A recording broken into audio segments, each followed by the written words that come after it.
အားလုံးပဲမင်္ဂလာပါရှင် language similarity reorder ကိုဒီနေ့အတူတူပြန်ပြီးမှဖြည့်ကြည့်ကြရအောင်เนาะအရင်ဦးဆုံး skimming and scanning လုပ်ပြီးမှဘာအကြောင်းကိုပြောထားတာလဲဆိုတာသိအောင်လုပ်ရမယ်ဆိုတော့ဒီမှာ skim and scanning လုပ်လိုက်တော့ language develop complex mathematical reason language cognitive skills learning to speak understand language ဆိုတာဒါ language အကြောင်းကိုပြောထားတာဖြစ်တယ်เนาะ language learning ဖြစ်တာ language developing ဖြစ်တဲ့အကြောင်းကိုပြောထားတာဖြစ်တယ်ဆိုတာသိသွားပြီးရင်เนาะ topic sentence ကိုရှာမယ် topic sentence ကိုရှာဖို့အတွက်စာကြောင်းတစ်ကြောင်းချင်းစီကိုဖတ်ကြည့်ကြမယ် for one thing ဆိုတော့ for one thing ဆိုတာကသူကပြောချင်တဲ့သဘောအရာကတခုပြောရမယ်ဆိုရင်တော့လို့ပြောတဲ့အတွက်ကြောင့်မလို့သူဟာ topic sentence မဖြစ်နိုင်ဘူး by contract ဆိုတာလည်း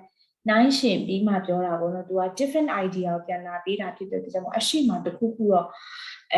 idea တခုခုတော့ပြောထားတာပါရမှာဖြစ်တဲ့အတွက်ကြောင့်မလို့သူဒီလဲ topic sentence မဟုတ်ဘူး but နဲ့စတယ်ဒါဒီလဲ topic sentence မဟုတ်နိုင်ဘူး it is wrong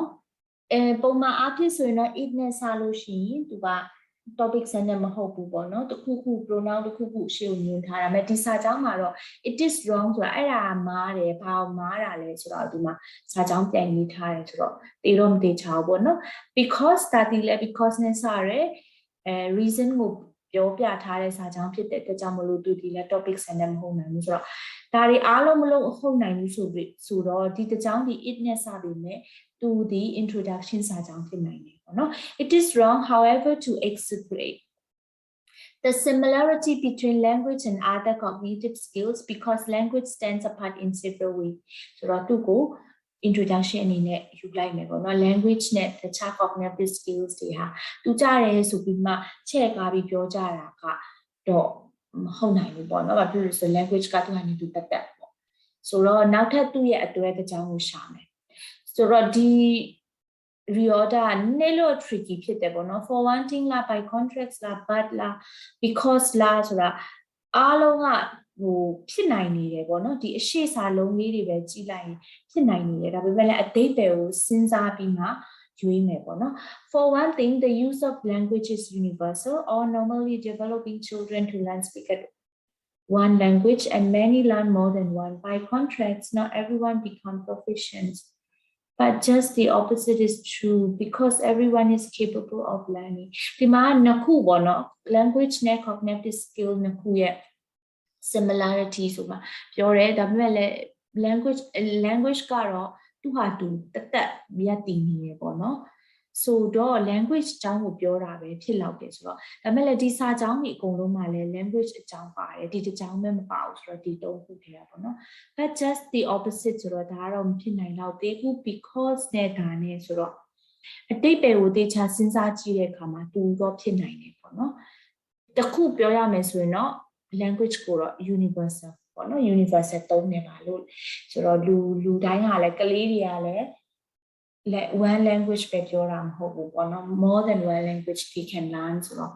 ဒါကိုဖြစ်နိုင်တယ် language stand in many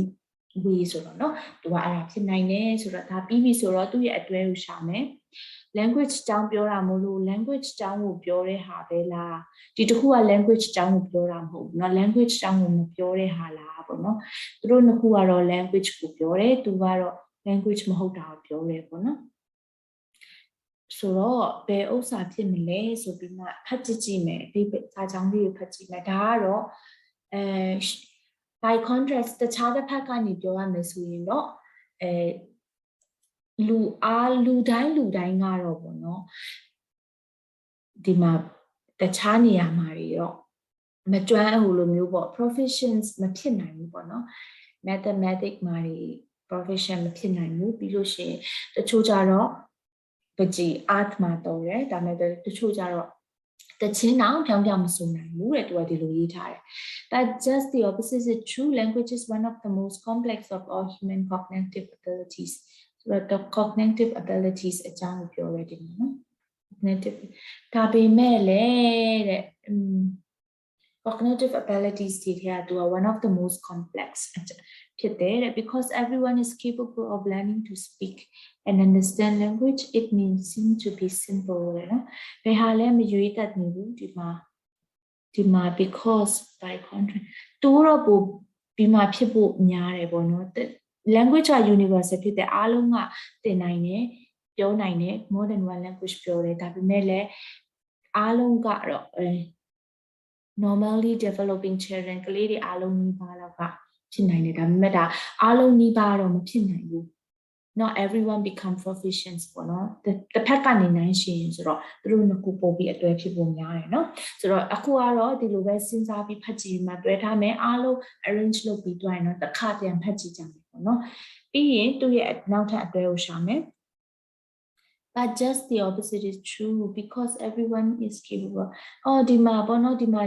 ပြောထားတာအားလုံးကတော့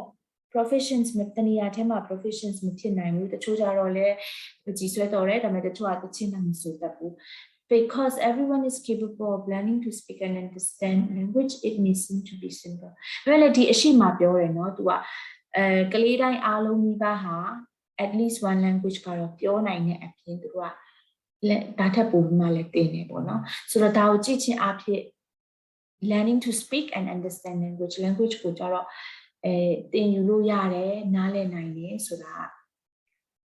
language က simple ဖြစ်နေလို့လားပေါ့နော် it may be simple လို့ထင်ရတယ်တဲ့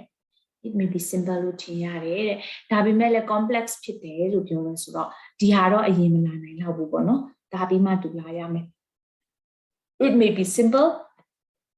ဖြစ်တယ်လို့ထင်ရပေမဲ့တကယ်တမ်းမှာတော့ but just the opposite is true language is one of the most complex of all human cognitive abilities ဒါပေမဲ့လည်းသူကတကယ်တော့ language ကရှုပ်ထွေးတဲ့ထဲမှာပေါ့နော် one of the most complex ဖြစ်တယ်တဲ့ဆိုတော့ဒီလိုလေးစီထားပြီးဒါပေမဲ့ဒီ reorder ကခုနကပြောသလိုနည်းနည်း tricky ဖြစ်တယ်သူကဒီမှာ linking words တွေကတော့အများကြီးပေးထားတာဖြစ်အများကြီးပေးထားတယ်ဒါပေမဲ့လည်းဘယ်ဟာပြီးရင်ဘယ်ဟာလာရမယ်ဆိုတာနည်းနည်းလေးဟိုလိုမျိုးပေါ့နော်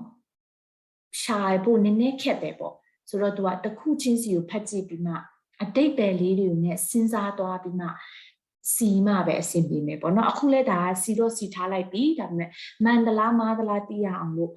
ကိုစီထားတဲ့ဟာကဟုတ်လားမဟုတ်လားဆိုတာသိရအောင်လို့ပြန်ဖတ်ကြည့်ကြမယ်ပေါ့နော်ဟုတ်ပြီ language နဲ့ cognitive skill ကတူကြတယ်ဆိုတော့ချက်ကားပြီးပြောကြပေမဲ့တကယ်တမ်းတော့ချက်ကားပြီးပြောကြတယ်ပေါ့နော်အဲ့ဒါကမားတယ်ဘာဖြစ်လို့လဲဆိုတော့ language ကသူ့အတူတက်ဖြစ်နေတာပေါ့အခုပြောရမယ်ဆိုရင်တော့ language ကလူတိုင်းကတော့သုံးကြပါတယ် language ကိုလူတိုင်းသုံးကြတယ်ကလေးတွေအားလုံးဟာလည်း at least one language ကိုပြောနိုင်တဲ့အပြင်ဒီထက်ပိုပြီး more than one language ကိုသူတို့သင်ယူနိုင်တယ်ဒါပေမဲ့လည်းတခြားတစ်ဖက်မှာနိုင်ရှင်လို့ရှိရင်တော့language မဟုတ်ဘူးတခြားတစ်ဖက်မှာဆိုလို့ရှိရင်တော့ဒီထဲမှာပဲ proficiency ဖြစ်ဖို့အတွက်တော့လူတိုင်းကမဖြစ်နိုင်ဘူးပေါ့တချို့တွေကြတော့ပုံဆွဲတော်မဲ့တချို့တွေကြတော့တချင်းတောင်မဆိုနိုင်ဘူးဒါပေမဲ့လည်း language ကကြတော့လူတိုင်းကဟိုပေါ့နော်ပြောနိုင်နေတယ်နားလည်နိုင်နေတယ်ဆိုတာသူက simple ဖြစ်နေလို့လားပေါ့တကယ်တမ်းကတော့ simple ဖြစ်နေတာမဟုတ်ဘူး language ကတော့ one of the most complex of all human cognitive abilities ဖြစ်တယ်ပေါ့နော်ဆိုတော့ပြန်ဖတ်ကြည့်လိုက်တဲ့အခါမှာလည်းသူကဆက်နေတယ်ဟုတ်နေတယ်လို့ထင်ရတာပဲဆိုရင်တော့အဖြေကဟုတ်သလားမဟုတ်ဘူးလားဆိုတော့ကြည့်မယ်နော်အဖြေကတော့အားလုံးမှန်တော့ပါပြီဆိုတော့ဒီ reorder လေးကတော့နည်းနည်းလေးခက်တယ်သူကဟိုစဉ်းစားပြီးမှပေါ့နော်ဖတ်ကြည့်လိုက်ပြန်စီလိုက်မဟုတ်သေးဘူးဆိုပြန်စီလိုက်ဒီလိုမျိုးစဉ်းစားပြီးမှဖြေမှပဲနည်းနည်းလေး tricky ဖြစ်တဲ့ဟာလေးအပုံမျိုးဖြစ်တယ်ပေါ့နော်ဒါပေမဲ့လည်းအတူတူလိုက်ပြီးနားထောင်ကြည့်တဲ့အခါမှာဘယ်လိုမျိုးစဉ်းစားပြီးမှယူထားတာလဲဘယ်လိုမျိုးစဉ်းစားပြီးမှဖြေထားတာလဲဆိုတာကိုနားလည်မယ်လို့မြင်ပါတယ်နားထောင်ပေးတဲ့အတွက်ကြောင့်မို့လို့လည်းအားလုံးကိုကျေးဇူးတင်ပါတယ်အားလုံးလည်း reorder question တွေကိုမှန်ကန်ကန်နဲ့ဖြေဆိုနိုင်ကြပါစေ